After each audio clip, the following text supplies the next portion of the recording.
आणि आता जाऊया थेट नांदेडमध्ये नरेंद्र मोदी भाषणाला उभे राहिलेले आहेत.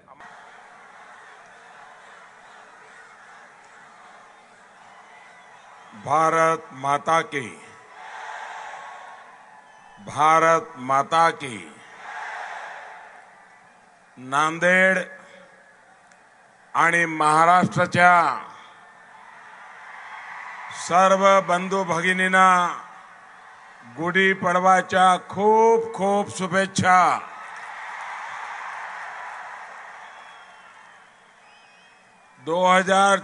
मध्ये मी पाडव्याच्या एक दिवस आधी येथे आलो होतो आणि आज पाडव्याच्या शुभ दिवशी मी आपणा सर्वांना भेटू शकलो, हाच मला खूप आनंद होतो.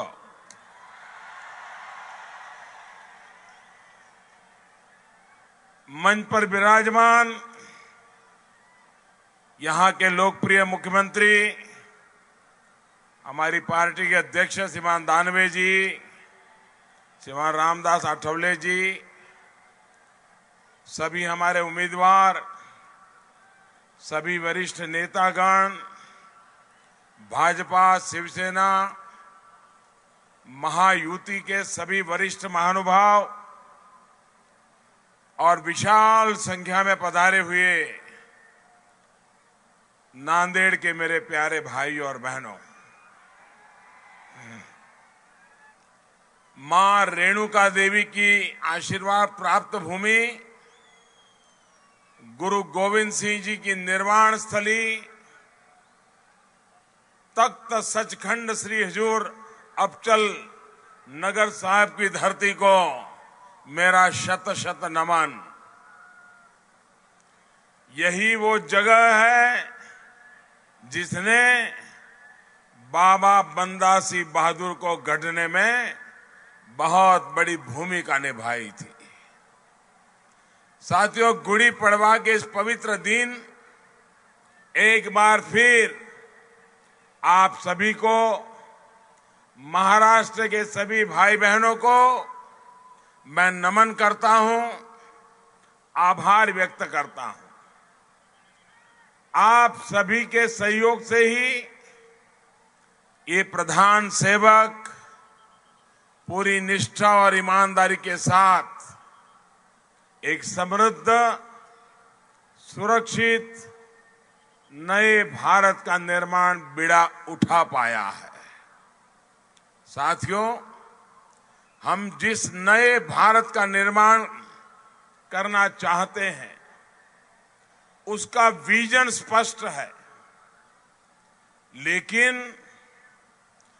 कांग्रेस भारत को कहां ले जाना चाहती है ये भी देश के सामने अब आ गया है. कांग्रेस और उसके साथी भारत में दो प्रधानमंत्री चाहते हैं, एक दिल्ली में और दूसरा जम्मू कश्मीर में. मैं जरा नांदेड़ के मेरे भाइयों बहनों को पूछना चाहता हूं, ये कांग्रेस के महागठबंधन के साथी जम्मू कश्मीर के पूर्व मुख्यमंत्री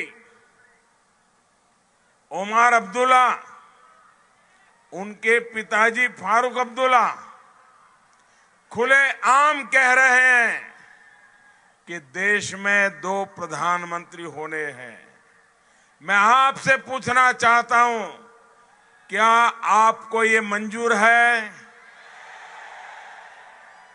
आवाज कश्मीर तक जानी चाहिए. क्या आपको ये मंजूर है? आपको ये मंजूर है? कांग्रेस जम्मू कश्मीर से आफ्का का कानून हटाएगी ताकि आतंकियों के सामने हमारे जवान लाचार हो जाएं, वो झूठे केसों में उलझ जाएं. क्या कांग्रेस का ये वादा आपको स्वीकार है क्या? किसी हिंदुस्तानी को स्वीकार हो सकता है? देश का कोई वीर जवान इसको स्वीकार कर सकता है? कांग्रेस पाकिस्तान से पैसे लेकर देश में अलगाव पैदा करने वालों से बातचीत करना चाहती है। क्या ऐसी बातचीत आपको मंजूर है? क्या कांग्रेस पाप कर रही है कि नहीं कर रही है? कांग्रेस भारत के टुकड़े टुकड़े चाहने वाले देशद्रोहियों से जुड़े कानून को हटाकर उनको खुला लाइसेंस देना चाहती है। क्या नांदेड़ को, महाराष्ट्र को ये देशद्रोह का कानून हटाना मंजूर है क्या? मंजूर है क्या? भाइयों और बहनों, कांग्रेस ने जो ये ढकोसला पत्र बनाया है, इसकी नींव तो उसी दिन पड़ गई थी जब सर्जिकल स्ट्राइक को लेकर इन्होंने देश के वीर जवानों के सामने सवाल उठाए थे, जब एयर स्ट्राइक के इन्होंने सबूत मांगे थे, जब 21 पार्टियों की महामिलावट ने मोदी के खिलाफ निंदा प्रस्ताव पारित किया था। साथियों, ये अजब स्थिति है। आज देश में जो हालात है, चाहे वो कश्मीर के हालात हो, आतंकवाद हो, नक्सलवाद हो, अलगाववाद हो, ये आग कांग्रेस की लगाई हुई आग है। एनडीए की सरकार उसको बुझाने में जुटी है, लेकिन कांग्रेस और उसके महामिलावटी साथी उस आग को और भड़काने के लिए साजिशें रच रहे हैं। साथियों, आतंकवादी नहीं, देश में भ्रष्टाचार को बढ़ाने वाली और उसे पालने पोसने वाली भी कांग्रेस ही रही है। विशेष तौर पर सेना से जुड़े, देश की सुरक्षा से जुड़े काम में मिलने वाली दलाली को इनको खासी पसंद है। जितना बड़ा सौदा उतनी ज्यादा मलाई। जीप घोटाले से लेकर, बॉफोर्स से लेकर हेलीकॉप्टर की दलाली तक इन्होंने बहुत खूब झंडे गाड़े हैं। भाई और बहनों, इटली के जिस मिशेल मामा को नामदारों ने भगा दिया था, उसको और उसके दूसरे साथियों को ये चौकीदार दुबई से उठाकर लाया है। अब कोर्ट में जो आरोप पत्र दायर किया गया है, उसमें उसने साफ साफ बताया है कि हेलीकॉप्टर की दलाली किसने खाई। सोचिए, एक परिवार, एक बेटा, एक दरबारी, तमाम राजदार और एक मामा। भाइयों और बहनों, 2014 में आपके एक वोट ने इन सबको कटघरे में ला करके खड़ा कर दिया है। अब 2019 में आपका एक और वोट उन्हें असली जगह पर पहुंचाएगा, वहां पहुंचाएगा जहां आप इन भ्रष्टाचारियों को देखना चाहते हैं। आने वाले समय में देश का बरसों पुराना इंतजार खत्म होने वाला है। भाइयों और बहनों, कांग्रेस के कारनामे पीढ़ी दर पीढ़ी एक जैसे ही रहे हैं, बल्कि भ्रष्टाचार ही कांग्रेस में विरासत है। आज नामदार परिवार जमानत पर बाहर है और कई पूर्व मंत्री कोर्ट कचहरी के चक्कर लगा रहे हैं। ऐसे ही कारनामों के चलते कांग्रेस पिछली बार 44 सीटों पर पहुंची और इस बार संकट और गंभीर है उनके लिए। साथियों, ये पहली बार देख रहा हूं कि 5 वर्ष बाद भी जनता में विपक्ष के प्रति, कांग्रेस के प्रति, एनसी के प्रति, शरद पवार की पार्टी के प्रति उनका जो गुस्सा है, वो गुस्सा जरा भी कम नहीं हो रहा है। इस गुस्से ने कांग्रेस में अफरा तफरी मचा दी है। हालात ये है कि कांग्रेस के नामदार ने माइक्रोस्कोप लेकर भारत में एक ऐसी सीट खोजी है जहां पर वो मुकाबला करने की ताकत रख सके। सीट भी ऐसी जहां पर देश की मेजॉरिटी माइनॉरिटी में है।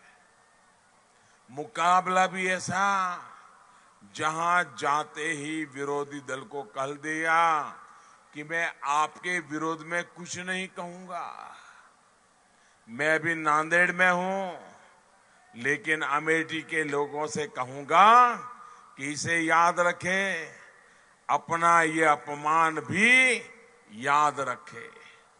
साथियों, ये जो नई सीट नामदार ने खोजी है, वहां पर कांग्रेस की क्या स्थिति है, ये उन तस्वीरों से पता चलता है।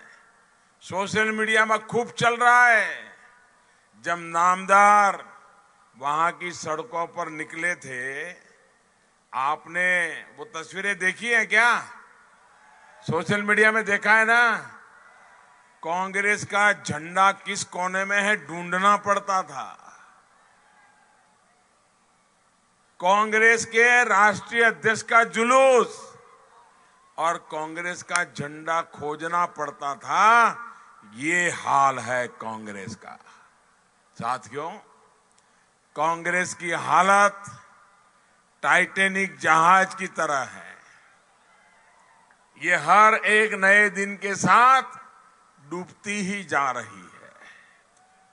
कांग्रेस के साथ जो जो इस जहाज में बैठा था, वो एनसीपी की तरह या तो खुद भी डूब रहा है या उठ करके जान बचाने के लिए भाग रहा है।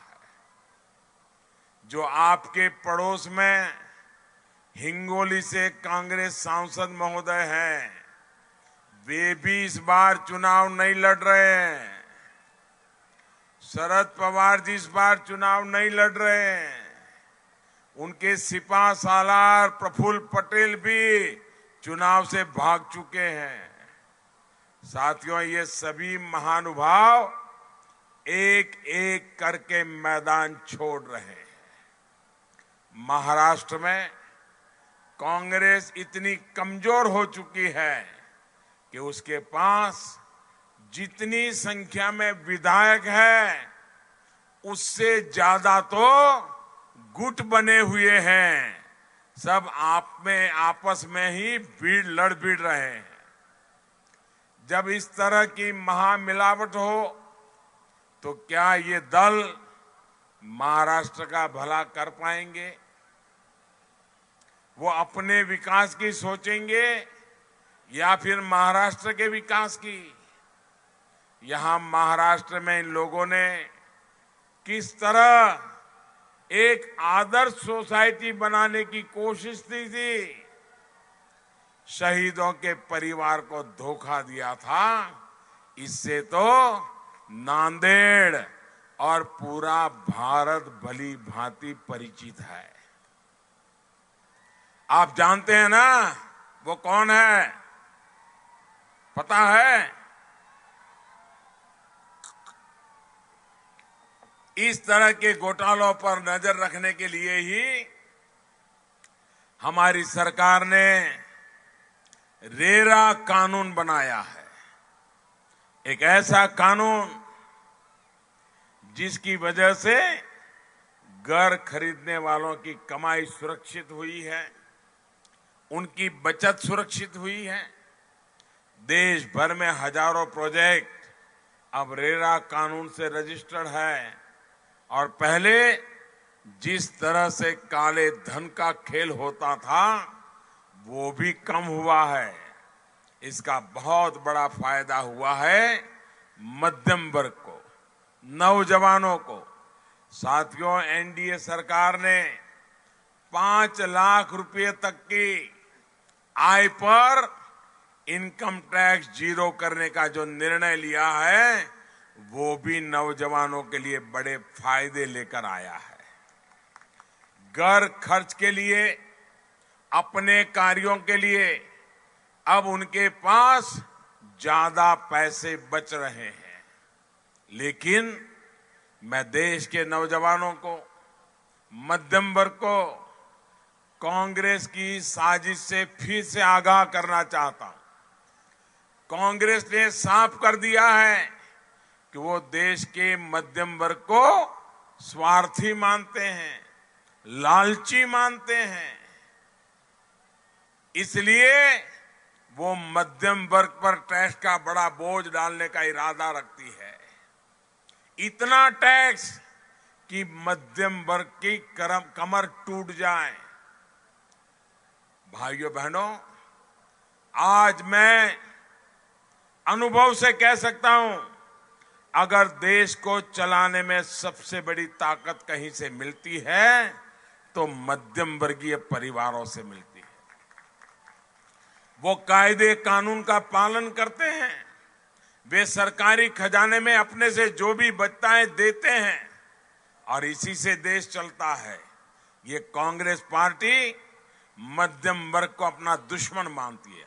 आप हैरान हो जाएंगे, अभी कांग्रेस का एक ढकोसला पत्र आया है, 50-55 पन्नों का ढकोसला पत्र आया है। आने वाले 5 साल में उनके क्या मंसूबे हैं उसका सारा उसमें लिखान है। पूरे मैनिफेस्टो में, उनके पूरे ढकोसला पत्र में एक बार भी मध्यम वर्ग शब्द नहीं है।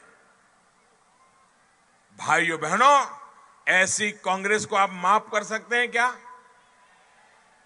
इसलिए कांग्रेस से सतर्क रहिए, चौकीदार की तरह चौकन्ने रहिए। साथियों, कांग्रेस के इतिहास को देखेंगे तो एक पैटर्न दिखाई देती है। जब भी ये पार्टी संकट में आती है तब झूठे वादों का एक पिटारा खोल देती है और बाद में गजनी बन जाती है। आपको गजनी फिल्म याद है ना? 2009 में इन्होंने कहा कि किसानों के घर पर आकर समर्थन मूल्य पर अनाज खरीदा जाएगा। अरे घर तो छोड़िए, मंडी में भी वो अनाज नहीं खरीद पाए। ये बीजेपी, शिवसेना, एनडीए की सरकार है जिसने लागत का 1.5 गुना समर्थन मूल्य देने का वादा पूरा किया। ये एनडीए की सरकार है जिसने देश के 12 करोड़ किसानों के खाते में हर साल 75,000 करोड़ रुपए सीधे जमा कराने का काम शुरू किया है। साथियों, ये कांग्रेस वाले हर ढकोसला पत्र में किसान को सिंचाई से जोड़ने का वादा करते हैं, लेकिन इनकी लटकाई 99 बड़ी सिंचाई परियोजनाओं को हमारी सरकार तेजी से पूरा कर रही है। इन्होंने गरीबों को आरक्षण देने का भी वादा किया था, लेकिन उसके बाद फिर गजनी हो गए। सामान्य वर्ग के गरीबों को 10% आरक्षण देने का काम किया तो ये चौकीदार ने किया, वो भी बाकी किसी भी वर्ग का हक छीने बिना, कोई भी छेड़छाड़ किए बिना, किसी के हक को छुए बिना सारे समाज में प्रेम और सद्भाव का वातावरण बनाए रखते हुए इतना बड़ा फैसला हमने कर लिया। भाइयों और बहनों, कांग्रेस अपने वोट बैंक के लिए ही काम करती है और चौकीदार की सरकार सबका साथ सबका विकास के लिए काम करती है। ओबीसी कमीशन को संवैधानिक दर्जा देने का काम कांग्रेस नहीं कर पाई। आपके चौकीदार की सरकार ने उस काम को भी पूरा किया। इसी तरह बंजारा समाज को कभी कांग्रेस ने याद नहीं किया। एनडीए की महायुति की सरकार ने ही इस वर्ष के बजट में गुमंतु समुदाय के लिए पहली बार वेलफेयर डेवलपमेंट बोर्ड बनाने का फैसला किया है। साथियों, कांग्रेस और ये महामिलावटी अपने स्वार्थ के लिए जाति, पंथ और संप्रदाय कोई भी खेल खेल लेते हैं। कर्नाटक चुनाव के दौरान सिर्फ वोट के लिए इन्होंने लिंगायत समाज के साथ क्या किया, ये हम भूले नहीं है। पवित्र करतारपुर साहिब कॉरिडोर के साथ इन्होंने क्या सियासत की, ये भी आप भली भांति जानते हैं। बंटवारे के समय अगर कांग्रेस चाहती तो हमारे गुरुओं की धरोहर करतारपुर साहिब हमारे पास ही रह सकता था, लेकिन सिर्फ 3-4 किलोमीटर की ही दूरी से गुरु साहब के पवित्र स्थान को इन्होंने दूर कर दिया। तब अगर कांग्रेस की नीति सही रहती तो आज पाकिस्तान में करतारपुर साहिब न होता और न ही पाकिस्तान को ये खेल खेलने का मौका मिलता। इसी तरह नांदेड़ और अमृतसर साहिब से सीधी हवाई मार्ग से जोड़ने की याद भी कांग्रेस एनसीपी की सरकारों को कभी नहीं आई। और एनसीपी के नेता तो एविएशन मिनिस्टर हुआ करते थे, मुख्यमंत्री उनके यहां हुआ करते थे, लेकिन न कभी उनको नांदेड़ साहब और अमृतसर साहब को जोड़ने की इच्छा हुई। उड़ान योजना के जरिए ये काम भी हमारी सरकार ने किया है। किसानों से 15 गुना दाल की खरीद हो या प्रधानमंत्री श्रम योगी मानधन योजना से यहां के कामगारों को पेंशन सुरक्षा, कांग्रेस एनसीपी की सरकारों ने कभी नहीं सोचा। ये काम भी हमारी सरकार ने किया है। भाइयों और बहनों, ये भी हमारी सरकार का सौभाग्य रहा कि उसे गुरु गोविंद सिंह के 350वें प्रकाश पर्व को देश और दुनिया में भव्य तरीके से मनाने का अवसर मिला। इसी तरह इस वर्ष गुरु नानक देव जी के 550वीं जन्म जयंती को भी हमने दुनिया भर में धूमधाम से मनाने की तैयारी की। साथियों, देश की आस्था, देश की संस्कृति के संरक्षण और सम्मान के प्रति एनडीए की सरकार, ये चौकीदार पूरी तरह प्रतिबद्ध है। 2014 में आपके वोट के कारण हम दशकों पुराने गड्ढों को भर पाए।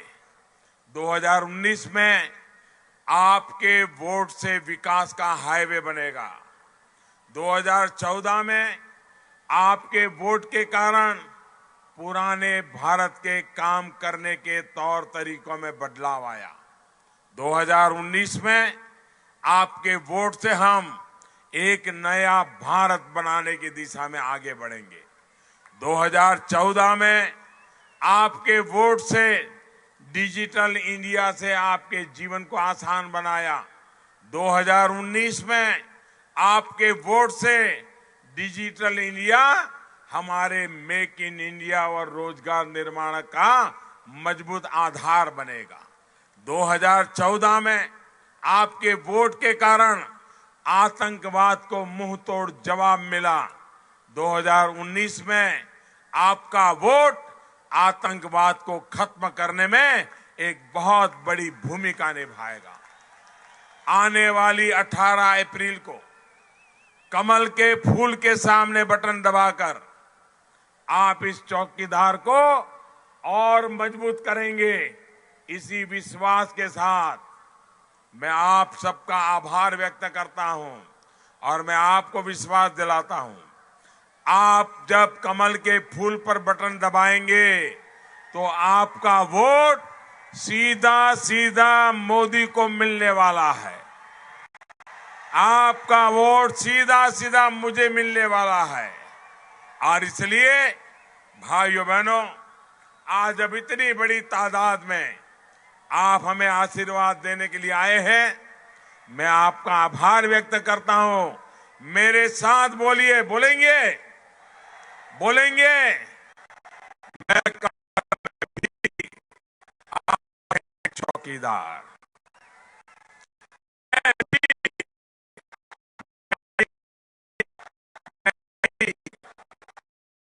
गांव है,